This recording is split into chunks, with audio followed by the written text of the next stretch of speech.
Oke, nah ini dia yang pasti yang paling ditunggu-tunggu. Ada orasi sastra dan pesantren oleh budayawan Hairus Salim. Nah, tepuk tangan yang meriah buat Mas Hairus Salim.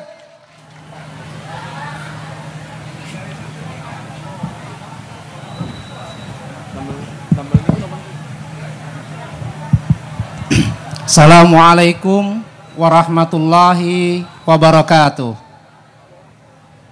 Assalamualaikum warahmatullahi wabarakatuh.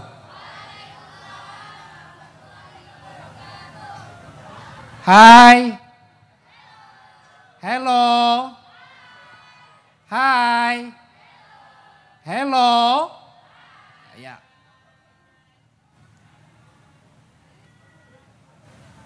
Nahmaduka ya jal jalali wal ikram ala ma akmalta lana min dinil Islam wa nusalli wa nusallim ala nabiyyi huda wa rahmah ala lamabusu bil kitabil hikmah khatamin nabiyyin wa imamil mursalin sayyidina Muhammadin wa ala alihi wa sahbihi wa atbihi ajma'in. Para kiai dan ibu nyai, para alim dan alimah, para santri, para sahabat-sahabat sekalian yang saya cintai. Pertama-tama saya ingin mengucapkan selamat Hari Santri 2018. Selamat Hari Santri 2018. Semoga perayaan ini memberikan berkah dan kemuliaan kepada masyarakat pesantren khususnya dan kepada masyarakat Indonesia umumnya. Lebih-lebih saya kira kita berada di suatu suasana yang sangat muram menjelang Pilpres, menjelang Pilkada dan menjelang Pileg hari-hari ini. Pada saat yang sama saya kira di beberapa tempat kita juga mengalami, saudara-saudara kita banyak mengalami musibah, gempa, longsor, dan lain-lain. Sehingga saya kira barangkali juga pada malam ini penting buat kita untuk berdoa. Untuk berdoa kepada saudara-saudara kita, semoga mereka diberi ketabahan dalam menghadapi segala bencana dan bisa bangkit kembali. Amin ya Rabbal Alamin. Bapak Ibu sekalian, sebagai perayaan Hari Santri ini, saya diminta untuk memberi orasi tentang hubungan sastra dan pesantren. Saya nggak tahu apakah ini satu majelis yang cukup kontekstual untuk mengutarakan itu. Pertama-tama karena saya kira hubungan sastra dan pesantren itu seperti hubungan gula dan manisnya. Artinya pesantren dan sastra itu tidak bisa dipisahkan. Apalagi kalau kita mengingat bahwa pengertian awal dari sastra itu sebenarnya adalah sesuatu yang tertulis atau sesuatu yang tercetak. Karena itu maka misalnya seluruh khazanah kitab yang ada di pesantren itu sebenarnya sastra. Karya-karya Kiai Saleh Darat dalam bahasa Jawa dan ditulis dengan huruf Arab Pegon itu juga sastra. Tafsir Al-Ibris karya Kiai Haji Bisri Mustafa itu juga sastra. Kalau kita kembali kepada pengertian awal bahwa sastra itu adalah sesuatu yang tercetak dan yang tertulis. Dan dalam hal ini saya kira pesantren menyumbang banyak sekali kepada khazanah kesusastraan Indonesia. Tepuk tangan dulu untuk pesantren. Mengapa?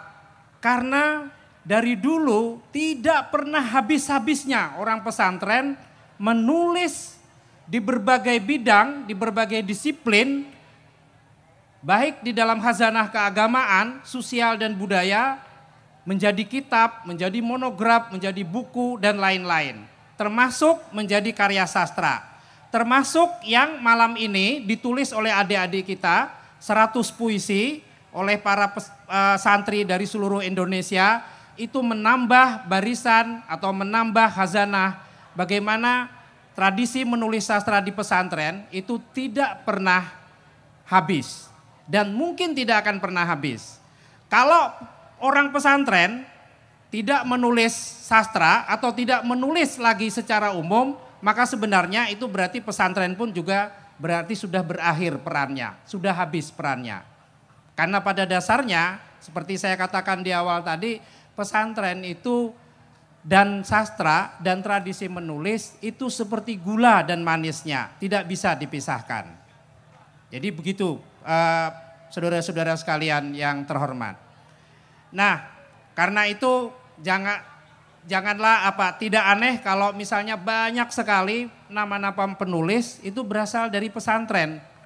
Banyak sekali para pujangga, para budayawan, para seniman itu dulu pernah besar di pesantren, menggali inspirasi di pesantren, mendapat ilham di pesantren dan tumbuh sebagai penulis di pesantren. Jadi tidak ada habis-habisnya. Kendati demikian saya kira bukan berarti bahwa apa yang ditulis orang pesantren itu selalu baik, selalu hebat. Yang menarik adalah misalnya begini, di dalam dunia cerpen, cerita pendek terbaik di Indonesia yang kaitannya dengan agama itu justru ditulis bukan oleh orang pesantren. Kalau saudara-saudara pernah baca Robohnya Surau Kami, satu cerpen yang sangat legendaris ya, yang bercerita tentang seorang haji yang karena dia yakin sudah haji berkali-kali bisa masuk surga, tapi ternyata tidak masuk surga, yang ditulis oleh A.A. Nafis, itu adalah cerita yang mengambil setting pesantren, tetapi sebenarnya ditulis bukan oleh orang pesantren. Demikian juga beberapa puisi yang hebat, yang menarik, yang memiliki nilai religiusitas yang tinggi, itu ternyata juga tidak melulu ditulis oleh orang pesantren. Nah, karena itu ini kaitannya mungkin betapa pentingnya permenungan lebih lanjut di dalam eksplorasi karya sastra. Tadi kita mendengar bagaimana puisi-puisi dibacakan dan Pak Saudara Mumtaz, Fairuz Mumtaz sudah mengatakan bahwa para penyair ini adalah penyair pemula. Saya yakin juga bahwa suatu saat mereka mungkin akan bisa menulis dengan jauh lebih baik lagi gitu. Dengan syarat mereka mau membuka diri untuk belajar, untuk terus mengasah kemampuan, untuk terus menjelajah cara pengucapan, untuk mencari segala bentuk-bentuk pengucapan, kredo dan lain-lain. Karena itu mau tidak mau bagi para calon penulis ini, mereka harus menelusuri khazanah sastra baik di lingkungan Indonesia maupun di mancanegara. Gitu.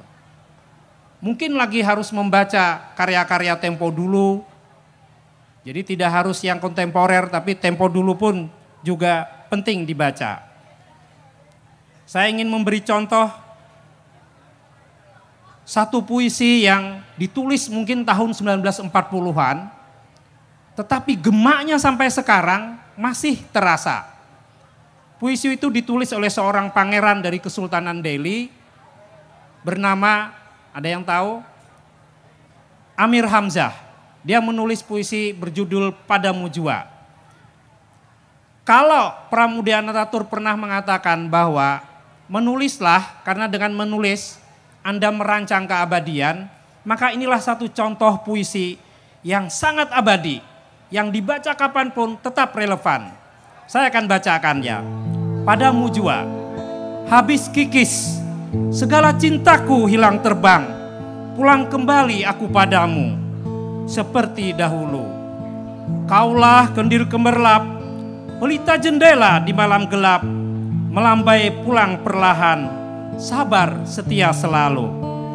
Satu kasihku, aku manusia, rindu rasa, rindu rupa, di mana engkau rupa tiada, suara sayup, hanya kata merangkai hati. Engkau cemburu, engkau ganas, mangsa aku dalam cakarmu, bertukar tangkap dengan lepas. Nanar aku gila sasar, sayang berulang padamu jua. Engkau pelik menarik ingin, serupa darah di balik tirai. Kasihku sunyi, menunggu seorang diri, lalu waktu bukan giliranku, mati hari bukan kawanku. Kalimat yang menyebut kasihku itu mengundang tafsir yang sangat luas sekali. Para remaja selalu menafsirkan bahwa kasihku itu adalah kekasih seorang yang dicintai. Tetapi para pengamat lain mengatakan kasihku di sana sebenarnya adalah Tuhan. Dia memang ingin rindu Tuhan. Karena itu kata yang paling terkenal di dalam ini yang sering sekali dikutip itu adalah sayang terulang padamu jua. Itu adalah satu kalimat yang sangat kuat sekali. Nah, itu satu puisi yang sangat abadi sekali yang sampai sekarang masih sering dikutip banyak orang. Jadi kalau ada keabadian begitulah contohnya gitu. Satu keabadian. Nah, para penyair saya kira harus berani betul kalau perlu, apalagi di pesantren itu ada tradisi tirakat, tradisi riyadhah. Tradisi tirakat itu juga bisa dipakai untuk membuat puisi yang dasar gitu.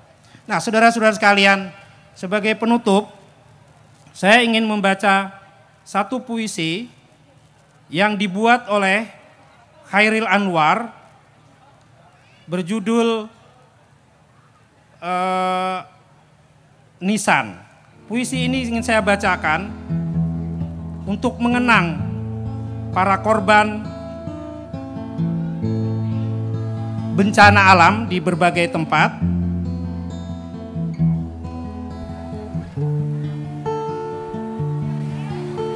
Ya, puisinya sangat singkat sekali. Awalnya puisi itu dibuat oleh Khairil Anwar untuk mengenang neneknya yang telah meninggal.